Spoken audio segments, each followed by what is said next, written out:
Sign the papers and Carla can adopt her as my wife, my husband said, while sliding a manila folder across the table. They tried to use my disability to prove I was an unfit mother, debating my life like I was already gone. But they forgot one thing about nursing students: the way I handled the situation at Paolo's restaurant. Nobody in that room will ever forget. My name is Rachel. I'm 29.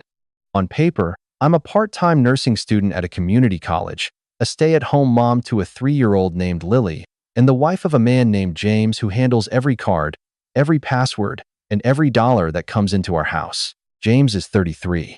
Regional sales director at a mid-sized distributor outside the city. The kind of husband who says I've got it when you reach for the debit card, and means it. For 6 years, I told myself that was love dressed up in a control problem. For 6 years, that was the closest I let myself get to the truth. The night Lily was born, I almost didn't come home with her. A uterine rupture, then an emergency hysterectomy, then 41 hours in a step-down unit while a nurse named Beth talked to me about shows I don't remember watching. I came out of it with a daughter, no uterus, and a diagnosis I've never written on a holiday card. The diagnosis is dissociative identity disorder. I've seen the same therapist every Thursday for 3 years. My treatment plan is clean. My records say the same sentence in every quarterly note. Patient stable. No episodes affecting caregiving. I thought my illness made me fragile. It turned out to be my receipt. My best friend's name is Carla. Was my best friend. We met freshman year of college over a broken mini fridge and a bag of frozen peas. She was my maid of honor. She drove me home from every single OB appointment I had with Lily, one hand on the wheel, the other on a bottle of ginger ale she'd bought me at the gas station. 2 years ago, Carla found out she couldn't have children of her own. I sat with her in the parking lot of the fertility clinic while she cried into a scarf I'd knitted her for her 30th. A few months after that, I noticed she'd started calling Lily our girl in a way that made my skin tighten. I told myself I was reading into it. I told myself grief moves sideways in people. James's mother is named Diane. She's a retired county clerk with a loud laugh and a quiet husband. Her second husband, Mark, is a semi-retired contractor who keeps a Cardinals cap on a hook by the door and a pack of Cherry Lifesavers in every jacket he owns. Diane and Mark babysit Lily every other Saturday. They treat me like a daughter. For 3 years, I've used the same phrase with my therapist to describe them, my in-laws, as my rock.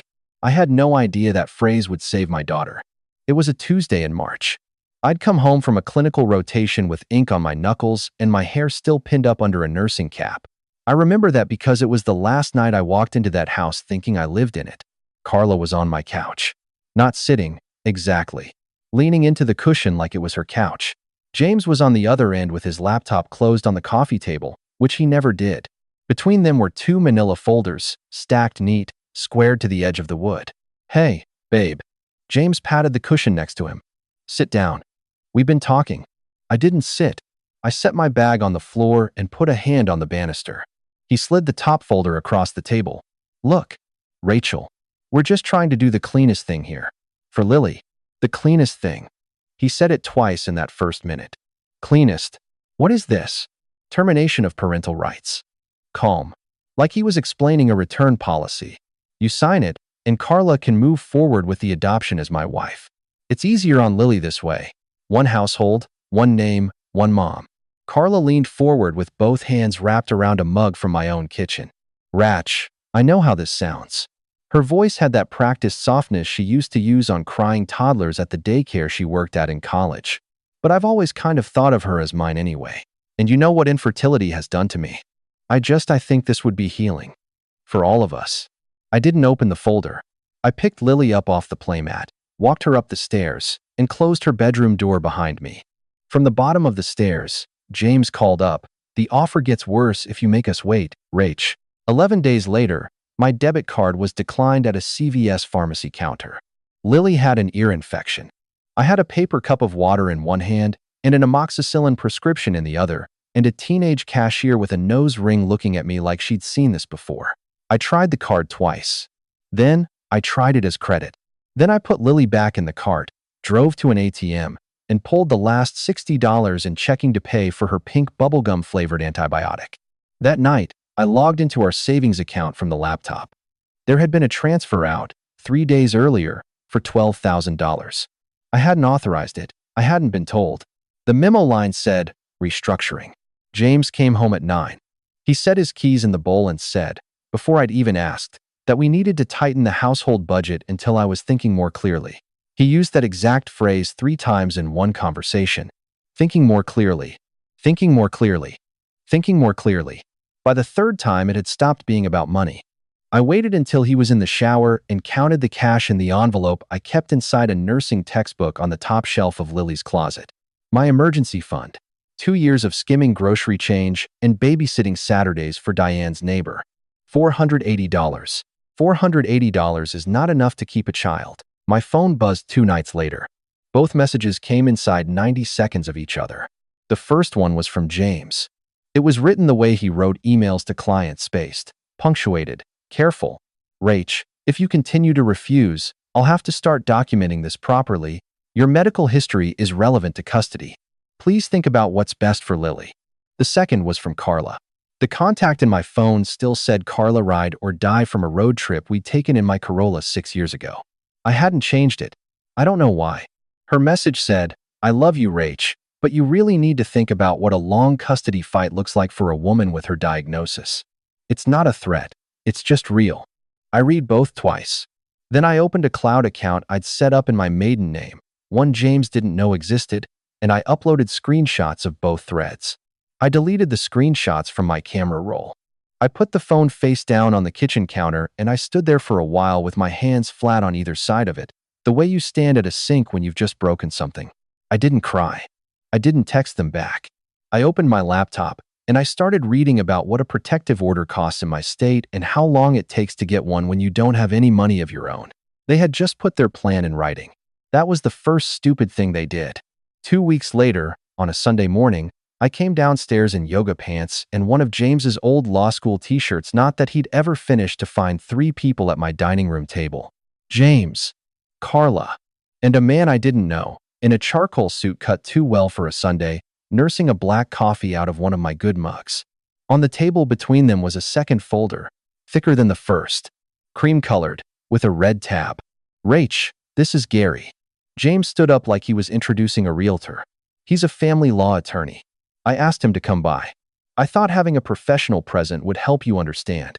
Gary nodded at me. He didn't offer his hand. He slid the folder across the wood. Same move James had used a few weeks earlier, just with more leather behind it. Inside was a voluntary termination of parental rights petition. My full name was already typed in. Lily's full legal name was already typed in, middle, initial, and all.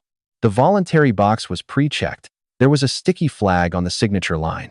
Carla started crying before I'd finished the first page. Not sobbing. The photogenic kind, where one tear runs down in a straight line and she catches it with the side of her thumb. Rach, please, I know this is hard. But think about Lily having a stable home. 2 parents who aren't fighting. A mom who can actually. She stopped. She let the unfinished sentence do the work. I closed the folder. I set it back in front of Gary. I'm not signing anything without my own attorney. James laughed. One sharp, short sound, out his nose. And who's going to pay for that, Rach? He laughed like I'd never be able to afford one. I walked into the kitchen and I made Lily's oatmeal, and I did not turn around until I heard the front door close behind the 3 of them. Diane stopped by that afternoon. She was only supposed to drop off Lily's overnight bag for the next Saturday Cherry Lifesavers. From Mark tucked in the side pocket as always, and she was halfway back to the door when she saw the folders still sitting on the dining room table. I hadn't moved it. She stopped. She came back. She set the bag down on a chair, and she picked up the folder, and she read exactly 1 page. Her lips moved a little on the words, voluntary termination. Then she closed it, very carefully, and she put it down in the exact spot she'd picked it up from, like she didn't want to leave a print. She didn't say anything to me. She kissed Lily on the top of her head, and she left. At 9:47 that night, my phone lit up on the nightstand. 1 line, from Diane. Call me on my cell. Not the landline. Not today. Tomorrow, from somewhere he can't hear you. I read it 3 times. For the first time in 11 years, someone believed me without asking. The call with Diane happened the next morning. I took Lily to the park on Maple and talked to my mother-in-law for almost 40 minutes while my daughter threw wood chips at a pigeon. By the end of it, Diane said the same thing twice. I need proof, Rachel. not feelings. Paper I can put in front of someone. I told her I'd try. I had no idea I was already sitting on it. That Thursday therapy day, the one fixed point still left in my week. I was loading Lily into the car seat when she reached into the seat pocket and pulled out her old iPad. Purple case, cracked corner, the one we used for Kakamlan on long drives. She asked for cartoons. I said fine.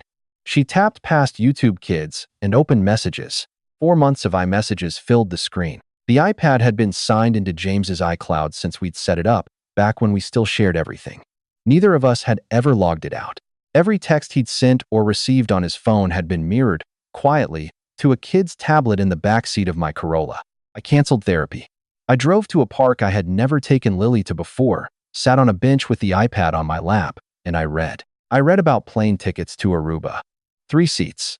James, Carla, Lily. No 4th seat.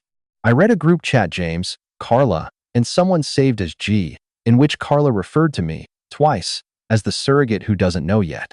I read a message from James to that same G, 9 weeks earlier. Quick question. Is DID enough to lose custody on, or do we need something more? I didn't cry. I screenshotted every thread and emailed them to the maiden name cloud. Then I picked up my daughter, who was feeding crust to a pigeon, and I drove home like a person who still had to make dinner. They had already replaced me in the group chat. The email thread was buried under the iMessages. It took me until 2 in the morning to find it. G turned out to be a family law attorney named Gerald in the next county. In the first email, dated 9 weeks earlier, my husband, the man who had held my hand in the ICU for 41 hours, asked Gerald, in plain written English, how he could use his wife's dissociative identity disorder to have her declared an unfit mother. He attached 3 pages from my sealed medical file. I knew where he'd gotten them. 18 months ago, he had driven me to a follow-up psychiatric appointment when my car was in the shop. He'd walked in with me. At some point, he had signed a release on my behalf, forged my signature on a form I never saw, and requested records for a family health archive. Gerald's reply was careful. He wrote that a psychiatric diagnosis was tricky in custody, that you needed a pattern of incidents affecting caregiving. He said it like a man who was cautious, not a man who was disgusted. In the morning, before her first patient, I drove to my therapist's office at 7:45 and asked for copies of every quarterly note she had written about me in 3 years. She printed them in a waiting room with no one else in it. 12 pages. Every single one ended with the same clean sentence. Patient stable. No episodes affecting caregiving. He had used the fact that I nearly died giving birth to his daughter as a reason to take her from me.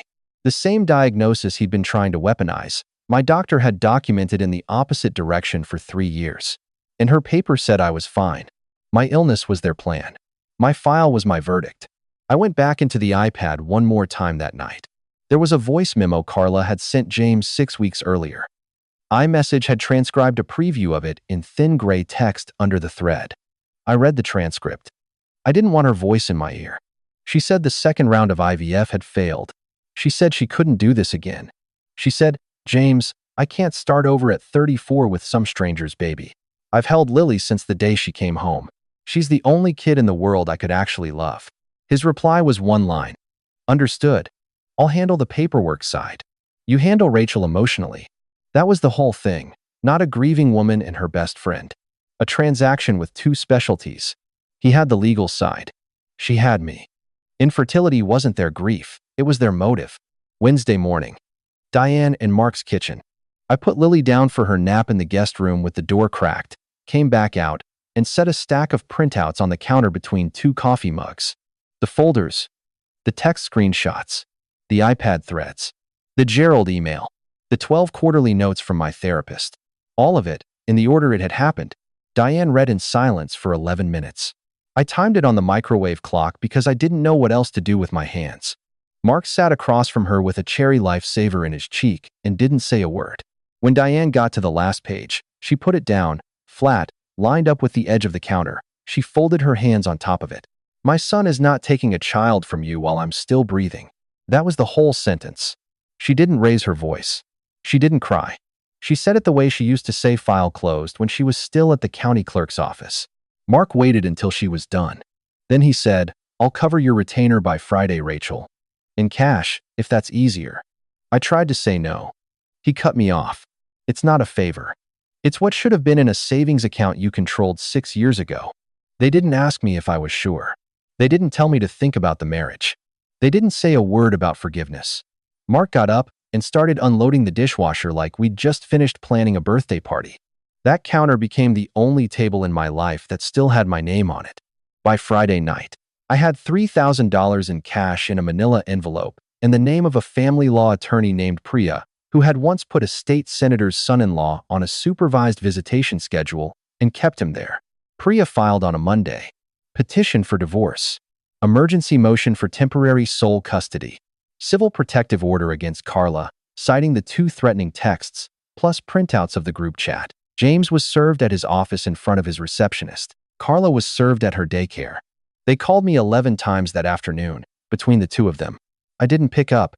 Priya called me back that evening. She said James's attorney, Gerald, of course, still Gerald, was pushing for a family meeting to resolve things privately before the hearing.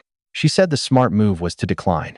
But she also said something that took me a second to understand. Rachel, if you do meet them, make sure it's public. Cameras, witnesses, a place Carla can't help herself in.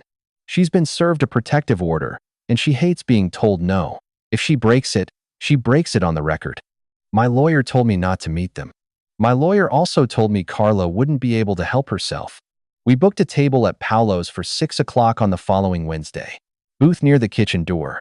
Mark reserved the booth 2 down from ours, in his Cardinals cap, with a clear line of sight. The custody hearing was set for 8 days later. I walked into that week knowing I was done being anyone's wife. I got to Paolo's 12 minutes early. I put Lily in a booster in the booth. Priya had asked for the one closest to the kitchen door, farthest from the street. Her denim jacket still had milk on the sleeve from that morning. I ordered her a plate of buttered pasta with Parmesan on the side. I drank water. I watched the front door. They walked in together, 7 minutes late. Carla was in a cream blouse and pearl earrings she did not own in college. James was in his work clothes. Carla did not sit down first. She reached across the booth and took Lily's hand. I pulled my daughter back by the shoulders. I said it out loud, over the noise of the restaurant. Carla, there is a protective order in place.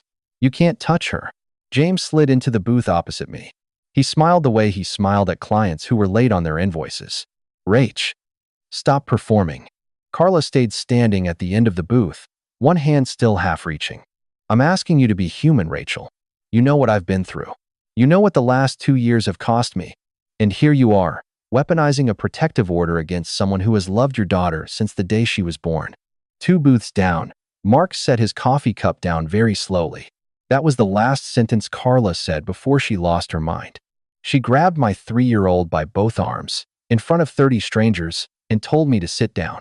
She did it in one motion, the way you pick up a grocery bag you're late for. Lily's left shoe fell off onto the bench. There was buttered pasta on the cuff of her denim jacket. Carla settled my daughter on one hip and said it loud enough to carry across the dining room. She's my daughter now, Rachel. Sit down. I stood up. I said it flat. Put her down. Right now. Carla shoved me. Open hand, full force, square in the shoulder. I went sideways into the edge of the booth and my lip caught the wood. I tasted blood before I felt it. A woman in her 50s with a hostess apron folded over her arm was already there. She had walked across the dining room without anyone noticing. She took Lily out of Carla's arms, not gently, not roughly, the way a mother takes a toddler away from a street, and said, very calmly, "Honey, she's coming with me for a minute." The busser at the next table already had his phone to his ear. Yes. Paolo's on 6th. A woman just tried to take a child. Yes. The mother is bleeding. Mark was there in 3 seconds. Mark is 68 years old, and he moved like a man 30 years younger. James didn't stand up. He just sat there while his mistress tried to kidnap my daughter. The police came in 11 minutes. A female officer took Carla into the hallway by the bathrooms. Another officer stayed with me at the hostess station while EMTs checked Lily in the booth. The hostess, the busser, Mark, and 2 couples at nearby tables all gave statements. Carla was arrested on the spot. Aggravated assault. Violation of a civil protective order. They cuffed her in front of the whole dining room. She kept saying the word misunderstanding, like it was a password that wasn't working. James was cited and released.